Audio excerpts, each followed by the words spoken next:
Bienvenido a Eyorian Audiolibros. Historias oscuras y fantásticas, narradas para que te atrapen desde la primera palabra. Apaga la luz y escucha. La voz de la hornilla. Dudo de que no pueda tener el fenómeno una explicación racional. Me acuerdo perfectamente de que ha habido mediums, por lo general mujeres, que han llegado a realizar verdaderos portentos que todavía permanecen inexplicados.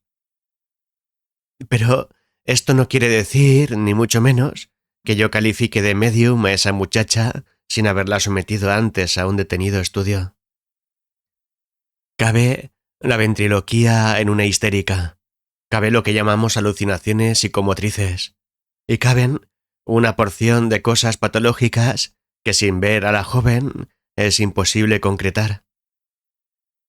Si se tratase de una hipersensible, tiene días y horas, que es lo que se llama fraudes de los mediums, es decir, que su hipersensibilidad aumenta o disminuye.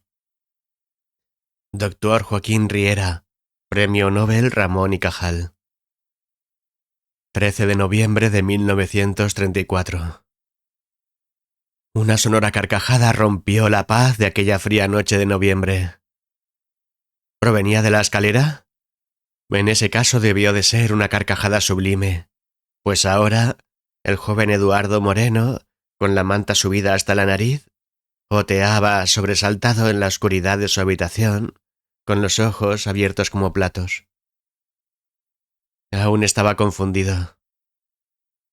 ¿Había tenido una pesadilla? Sin embargo, aún podía escuchar aquella interminable y enérgica carcajada. ¿Por qué no cesaba? ¿Era aquello posible? A pesar de sus escasos 6 años de edad, alguna voz dentro de sí le contestó de una manera simple y clara, como solo la inocencia más pura es capaz de operar. Y la respuesta era tan terrible que en el reino de los adultos se hubiera desdeñado apenas se formara una tibia sospecha de su inequívoca veracidad. Pero, como todo lo que hace estremecer a un niño hace sonreír al padre, todo lo que hace estremecer al padre no despierta sino la curiosidad del niño. ¿Por qué no cesaba nunca aquella carcajada? Parecía incrustarse en la mente. Parecía hacerse sitio en aquella hasta ocuparla toda, haciendo que todo pensamiento, toda sensación, todo anhelo estuvieran relacionados con aquel ignoto fenómeno. El joven Eduardo trabajaba denodadamente, tratando de hallar en algún rincón de su límpida memoria todas las risas que recordaba, poniéndolas en contraste una tras otra con la que ahora se dejaba oír en el edificio. Pero, un momento, ¿no podía ser aquella la malvada risa de un pirata? Ciertamente parecía malvada. Parecía la risa triunfal del malo, momentos antes de ser derrotado, cuando aún cree en la victoria. No parecía, sino, que estaba escuchando algún episodio de su novela favorita en la radio. ¿Quizá alguien escuchaba la radio en la escalera? La voz parecía diluirse poco a poco. No como cuando su padre, tras reír de buena gana con una de las ocurrencias de su tío, dejaba poco a poco de hacerlo, como si le diera pereza o pesar volver a quedar serio, arrastrando así cada carcajada un poco más mientras bajaba el tono de la voz, hasta acabar finalmente con un suspiro. Sino, como si aquella carcajada llena de vida y aún de vigor estuviera obligada a desaparecer de la realidad como quien baja el volumen de la radio. Poco tiempo después, oía cómo deambulaban sus padres en la habitación contigua a la suya. Oyó cómo abrieron la puerta de la misma y cómo unos apresurados pasos se dirigían hasta la puerta de la calle. Y oyó cómo la madre decía con un asomo mal disimulado de temor en su voz: «Ten cuidado». El pobre Eduardo ya no resistía más. De un salto se puso en pie, corrió hasta la puerta de la habitación y la abrió. A su derecha, su padre ya había atravesado el pasillo y ahora abría la puerta de la calle. A su izquierda, La madre se retorcía los dedos con las más vivas muestras de ansiedad. Su mirada extraviada fue a posarse en el niño. «Eduardo, hijo, ven con mamá, no te asustes». ¿Qué significaba todo aquello? ¿Qué estaría haciendo su padre? ¿Cuál era la naturaleza de aquella risa que resonara por toda la casa momentos antes? Eduardo corrió junto a su padre, dejando atrás a la madre, que le instaba a volver a su lado con una aguda súplica. Sentía que no podía moverse. El terror había operado en ella en forma de parálisis. Aquella noche, lo ignoto había tomado una extraña y cruel forma de manifestarse ante quienes jamás sospecharon la existencia de nada que no podían ver. En la puerta, el niño quedó paralizado a su vez, y por primera vez en su vida sintió cómo se deslizaba el espanto hacia su interior, cómo serpeaba a través de él, amenazando con destruir todo vestigio de inocencia. En el rellano, su padre, visiblemente aterrado, hacía aspavientos para explicar al vecino de enfrente lo ocurrido. Pero todo era inútil, y esta verdad se le presentó a Eduardo con toda nitidez, pues el vecino, también vestido con el pijama, estaba visiblemente pálido y con el rostro desencajado. Del piso de abajo, un vocerío subía a la escalera. Todos los vecinos parecían haberse echado al rellano. «¿Qué ha pasado?», gritaba uno de los vecinos del primer piso.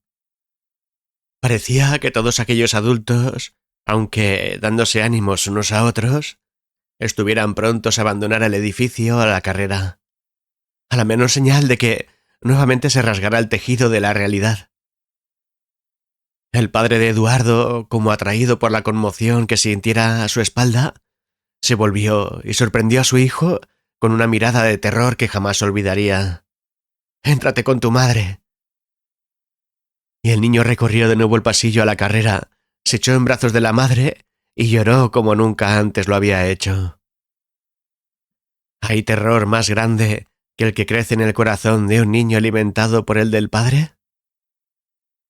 Y lloró más amargamente cuando se percató de que las lágrimas de la madre le acompañaban, y no el consuelo que hubiese esperado.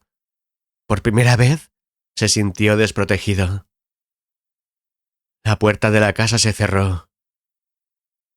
«¡Antonio! ¡Subid!». «No, bajad vosotros». Aquellos dos hombres bajaron, temerosos, por la escalera, desde donde, momentos antes, se había dado el hecho más inquietante que pudieran recordar. Y se unieron con los dos vecinos del segundo piso, y juntos continuaron el descenso hasta la planta primera. «¿De dónde ha salido esa risa?». «No lo sé, era como si...». «¿Lo habéis oído todos?». No podía moverme de la cama. Quedé como clavado. Nunca terminaba. Ningún ser humano... «¡Calla! Era como si procediera del infierno». «¡Callad, digo!». Ha debido ser una broma. Sí, eso, una broma. Sí, el bromista podría estar aún en el edificio. Registrémoslo todo. «Pedro, ¿tienes llave de la terraza?». «Sí». «Pues entra y cógela. Aquí te esperamos». Pedro Abad se perdió en la oscuridad de su vivienda. Los demás esperaban conteniendo el aliento. Aquella penumbra parecía amenazarles. La luz se apagó. Unas manos inquietas accionaron de nuevo el pulsador con desesperación. Eduardo, abandonado en brazos de su madre, sollozando quedamente, oyó cómo se abrió la puerta de la casa. Sintió la tensión que en un instante se operó en el cuerpo de ella y se volvió hacia el umbrío pasillo. Al cabo de un momento, se dejó ver el padre, que cerrando la puerta tras de sí se reunió con pasos apresurados con su familia y los abrazó con fuerza. «¿Qué ha ocurrido?», preguntó ella. «Nada. Hemos registrado el edificio de arriba a abajo y no había nada. Lo mejor que podemos hacer es acostarnos y olvidarnos del asunto». Así fue como aquella noche la familia Moreno se fue a dormir. El pequeño Eduardo, acostado entre ambos, no conseguía explicarse lo ocurrido. No sabía cómo los adultos podían olvidar lo sucedido y echarse sin más. Su espíritu infantil se resistía a ver a sus padres derrotados de aquella manera, a dormir como si nada hubiera ocurrido, a permanecer siquiera un instante más en aquella casa. Amaneció. Como cada mañana, Esteban Moreno marchó a trabajar a la primera luz del alba, y como cada miércoles, Concepción García dejó al pequeño Eduardo en casa de los vecinos de abajo y fue a cuidar de su madre enferma. Pascuala Alcover, la criada del segundo derecha, había preparado un vaso de leche a Eduardo, y una vez que lo dejó en la mesa de la cocina, fue a ducharse. El niño contemplaba, abatido, el gran vaso, preguntándose cómo haría para terminárselo. Quizá, si bebía la mitad, cuando la buena de Pascuala volviera, le perdonaría la otra mitad y le ayudaría a terminarla. Esto había ocurrido otras veces, pero si tenía la mala suerte de que la señora de la casa se levantara antes de que Pascuala terminara la ducha, estaría perdido. Entonces permanecería como un recluso ante aquel vaso de leche que, de terminárselo, se figuraba, le inundaría por completo hasta la garganta. Así, el pequeño Eduardo se llevó el vaso hasta los labios, dispuesto a beber el primer sorbo, pero, como surgida de la nada, una espantosa e enérgica voz le espetó: «¡Buenos días, camarada!». El vaso cayó de su mano y fue a estrellarse contra el suelo.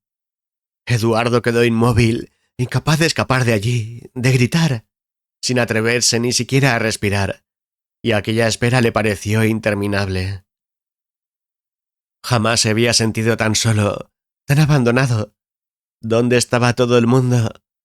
Sin duda durmiendo aún, pero era tal el terror que sentía que no se sentía capaz de llamar a nadie.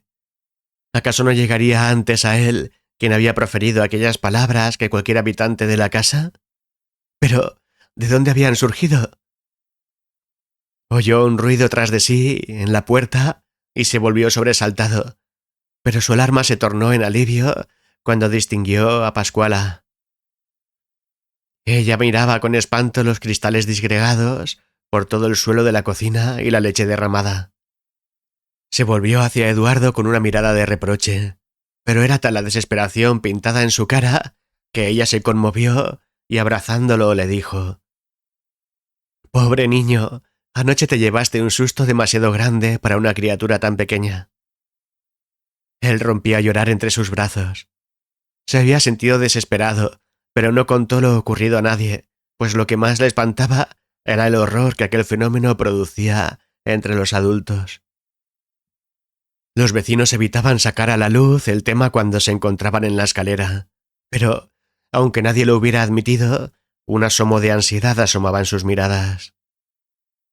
¿Era aquel un suceso anómalo, sin explicación posible, que no volvería a repetirse jamás? Todo apuntaba a ello. Ahora, a la luz del día, parecía tan irreal, tan improbable y tan fantástico, que nadie dudaba de que el fenómeno había sido una momentánea ruptura de la realidad, aunque más probablemente algún enojoso malentendido. Sin embargo, en su fuero interno, un último vestigio de duda persistía, y este era suficiente para que no se mirara a la próxima noche sino con aprensión. La noche llegó. Todos, tendidos en sus lechos, eran incapaces de conciliar el sueño. Permanecían con los ojos abiertos, atisbando con expectación en la oscuridad, concentrándose en escuchar todo aquello que pudiera ser oído, manteniendo un silencio que no traicionara su expectación. De pronto, sonó un golpe seco en algún lugar del edificio y después un lento, pesado e incisivo arrastrar.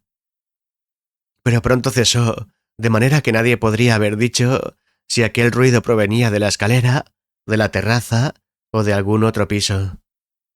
Esteban Moreno se preguntaba si no serían las cañerías lo que había provocado aquel sonido, pero al día siguiente no lo comentó a nadie, y el fenómeno fue silenciado de manera que nadie sabría decir si había sido el único en escucharlo, si los demás dudaban de su naturaleza inexplicable, o si se hallaban demasiado inquietos para confesar sus injustificables temores.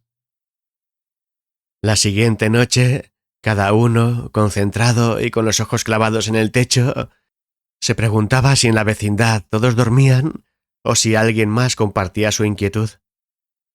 Durante esa noche, una sensación de soledad invadía cada uno de los corazones. De repente, el sonido de un formidable estornudo hizo estremecer a cada uno en su cama. ¿Debían salir de nuevo al rellano? Pero, ¿y si se encontraban con que nadie más había tenido la misma idea?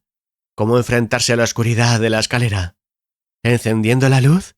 Pero, ¿acaso no podía permanecer oculto en cualquier rincón donde la escalera se dobla para continuar el ascenso, allá donde la oscuridad es más inquietante, algún ente desconocido que observa con avidez el espanto que asoma a nuestro rostro? ¿No habría sido, en este caso, la ansiedad provocada por nuestra imaginación el más fértil alimento para el terror? ¿Y no habría provocado éste, por sí mismo, la necesidad de llamar al vecino, sino de aporrear su puerta? Y sin embargo, aquello habría sido provocado por tan poco. ¿Y si los demás no lo habían oído? ¿Y si alguien se confesaba autor del estornudo? Pero era tan improbable. Y sin embargo, ¿no es necesario algo más para que nuestra mente se convenza de que algo antinatural e inminente ha ocurrido y que por lo tanto hay que actuar? Cuando nos encontramos de manera brusca con lo imposible, ¿no esperamos a que el fenómeno se repita de nuevo para aceptarlo? ¿No realizamos una especie de pacto íntimo en el que postergaríamos el incidente al olvido en caso de que no se volviese a repetir? Y aun si se repite, ¿no estaríamos más dispuestos a implorar quedamente el cese de aquello que nos turba antes que reconocer en voz alta que hemos sido testigos de lo imposible? No está la reputación en juego en estos casos, ni siquiera la dignidad, no al menos en la mente de quien sufre aquello que no puede ser, no al menos en el momento mismo de la revelación de lo imposible. El conflicto es interno, íntimo, y por lo tanto, si cabe, más terrible. Se trata de un recuerdo ancestral de aquello de lo que hay que huir, del que nuestra mente nos protege cubriéndolo con un velo, pero haciéndonos sentir una sensación de peligro inminente y sublime, pues creemos adivinar que el mal que esconde el fenómeno es terrible e insondable, o tan solo se trata de una información que nuestro cerebro no es capaz de asimilar, pues la percepción de la misma escapa a la naturaleza que nos rodea, y por lo tanto lo descarta, dejándonos con una sensación de contrariedad que nos desconcierta. ¿Acaso no somos en estos casos como el avestruz que, escondiendo su cabeza en un agujero, juega con la vana esperanza de escapar al depredador? ¿No vivimos en estos casos una sensación de peligro que nos sobrepasa y por lo tanto quedamos a merced de aquello que nos espanta? La siguiente noche, los inquilinos del edificio se acostaron con una sensación análoga a la que se siente cuando se asiste al cine. Cada uno de ellos sabía lo que estaba viviendo, pero al mismo tiempo no les parecía más que ficción.